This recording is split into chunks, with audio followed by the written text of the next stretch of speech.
कीजिए ब्रजेश मिश्रा का और आप देखना शुरू कर चुके हैं द डिबेट। बहनों भाइयों, पिछली रात ईरान और इजराइल के बीच जो कुछ भी हुआ पूरी दुनिया उसको देखकर स्तब्ध रह गई। ईरान ने तकरीबन 200 से ज्यादा क्रूज और बैलिस्टिक मिसाइलों के जरिए इजराइल पर अब तक का सबसे भीषण हमला किया, जो उसकी धरती पर जाकर विस्फोट भी किया और नुकसान भी बड़ी तादाद पर हुआ है। बहनों भाइयों, इजराइल और ईरान के बीच चल रहे इस तनाव, हमास और हिजबुल्लाह के बीच चल रहे और इजराइल के बीच चल रहे ये संघर्ष किस अंजाम तक पहुंचेगा, और ख़ास तौर पर ईरान और इजराइल के बीच का ये संघर्ष ऐसा प्रतीत होता है कि मिडिल ईस्ट और पश्चिम एशिया में बहुत खतरनाक मोड़ पर यह जंग पहुंच चुकी है। आज चर्चा इसी विषय की। बहन भाइयों, कल रात इजराइल पर जिस तरह से भयानक हमला ईरान की तरफ से किया गया, पूरी दुनिया वो देखकर हैरान रह गई। देर रात भारतीय समय के अनुसार लगभग 11 बजे के आसपास ईरान ने तकरीबन 200 से ज़्यादा बैलिस्टिक और क्रूज मिसाइलों के जरिए इस बड़े हमले को अंजाम दिया। तकरीबन 1500 से 2000 किलोमीटर ट्रेवल करके ये निशाना इजराइल के सैन्य ठिकानों पर और मोसाद, जो उनकी सबसे बड़ी खुफिया एक्सटर्नल एजेंसी है, उनके हेडक्वार्टर को निशाना बनाया गया और बड़ी तादाद में उनकी मिसाइलें टारगेट को अचीव करने में कामयाब रहीं। और ये इजराइल के लिए भी अब तक का सबसे बड़ा सबक है कि उन्होंने आयरन डोम का कंसेप्ट निकाला था कि कोई भी मिसाइल या रॉकेट उनके आसमान से नीचे आ नहीं सकता, उसको ऑन एयर ही वो इंटरसेप्ट करके ख़त्म कर देंगे।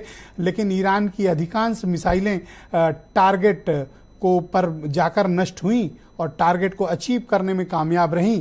इससे ये प्रतीत हुआ कि इजराइल की अपनी जो एयर डिफेंस प्रणाली है उसमें बहुत से टेक्निकल समस्याएं हैं जिनका सामना वो ईरान के अटैक में नहीं कर सका।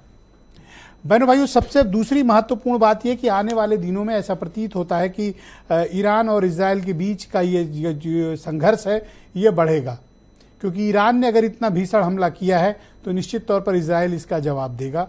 और आने वाले दिनों में आप मिडिल ईस्ट और वेस्टर्न एशिया में इस तरह के तमाम हमले देखेंगे। बहनों भाइयों, आप सबको याद होगा तकरीबन 1 वर्ष पहले 7 अक्टूबर 2023 को हमास ने इजराइल पर बहुत भयानक हमला किया था। तकरीबन 2 घंटे चले इस हमले में 1200 से ज़्यादा इजरायली मारे गए थे और या तो बंधक बना लिए गए थे। जिस भयानक तरीके से उस हमले को अंजाम दिया गया था, पूरी दुनिया देखकर उसे हस्तब्ध थी। और उसके बाद इजराइल के बदले की कार्रवाई शुरू हुई और गजा और वेस्ट बैंक इलाके में अब तक 40,000 से भी ज़्यादा फलस्तीनी मारे जा चुके हैं, इजरायली भी मारे गए हैं। बहनों भाइयों, एक अंतहीन संघर्ष है जो अब लेबनान की तरफ बढ़ गया है। ईरान भी उसमें सम्मिलित हो चुका है।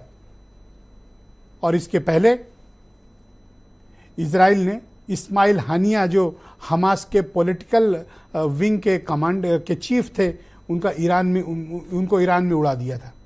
उसके बाद से ये संघर्ष बढ़ा कि ईरान ने इसे अपनी इज्जत पर लिया और ये माना कि ये उकसाने की कार्रवाई है। और उसके बाद लगातार हमले गाजा और वेस्ट बैंक पर चलते रहे और फिर लेबनान में हिजबुल्लाह की पूरी लीडरशिप को ही आईडीएफ यानी इजराइल डिफेंस फोर्स ने उड़ा दिया। और अब ज़मीनी आक्रमण भी वहाँ पर शुरू हो गया है।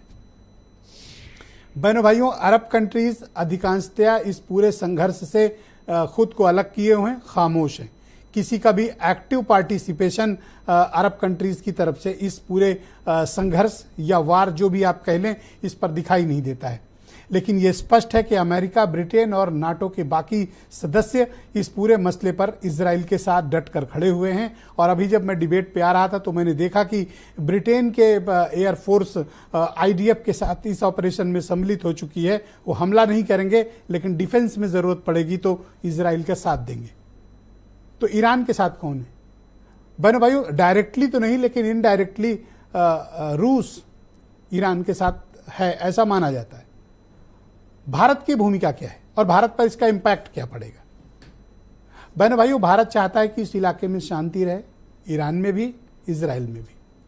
भारत भी दो देशों के सिद्धांत को मानता है। फलस्तीन को मान्यता भारत ने बहुत पहले ही दे दी थी, 80s में दे दी थी।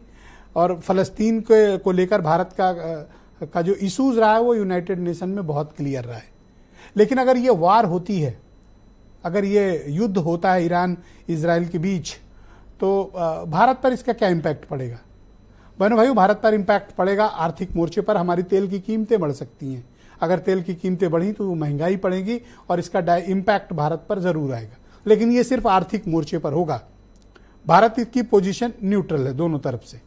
हमारे ईरान से भी ताल्लुकात हैं और इजराइल से भी बहुत अच्छे ताल्लुकात हैं, और फलस्तीन को तो भारत ने पहले ही 80s में ही मान्यता दे रखी है। तो अब क्या होने जा रहा है बहनों भाइयों? मिडिल ईस्ट में संग्राम होने जा रहा है। इजराइल का जो ट्रैक रिकॉर्ड है वो बताता है कि वो इस हमले को बर्दाश्त नहीं करेंगे और इसका वो जवाब देंगे। आप ध्यान करें तो प्रधानमंत्री नेतन्याहू ने 3 दिन पहले एक पब्लिक स्पीच में ईरान के लोगों को संबोधित करते हुए कहा था कि अगर हम पर हमला होगा तो हम हमला करेंगे। तो हमला कल रात में हो गया। इजराइल क्या करेगा?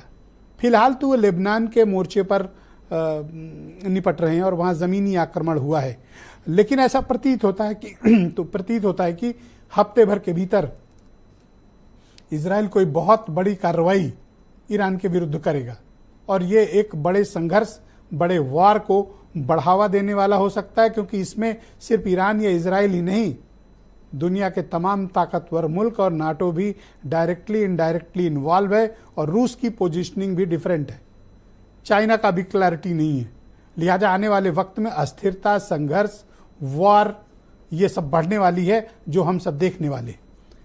तो ये प्रारंभिक प्रस्तावना के पश्चात इसलिए मैंने ये डिबेट आयोजित की कि आप ये समझ सकें कि हमारे आस पड़ोस के मुल्क में और दुनिया के दूसरे हिस्सों में जो कुछ हो रहा है उसका भारत पर क्या प्रभाव पड़ने वाला है। आप कुछ स्टेटमेंट सुन लें, फिर आज की परिचर्चा को हम आगे बढ़ाएंगे। הערב איראן שוב תקפה את ישראל במאות טילים. המתקפה הזאת נכשלה. היא סוכלה בזכות מערך ההגנה האווירי של ישראל, שהוא המתקדם ביותר בעולם, ואני מברך את צה"ל על ההישג המרשים. היא גם סוכלה בזכות הערנות והאחריות שגיליתם אתם, אזרחי ישראל.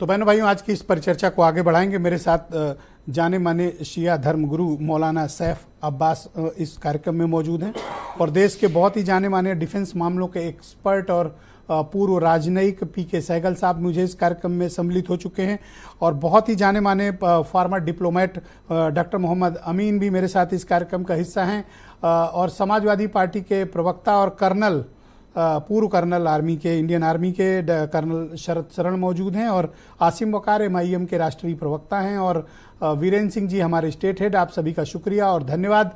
डॉक्टर मोहम्मद अमीन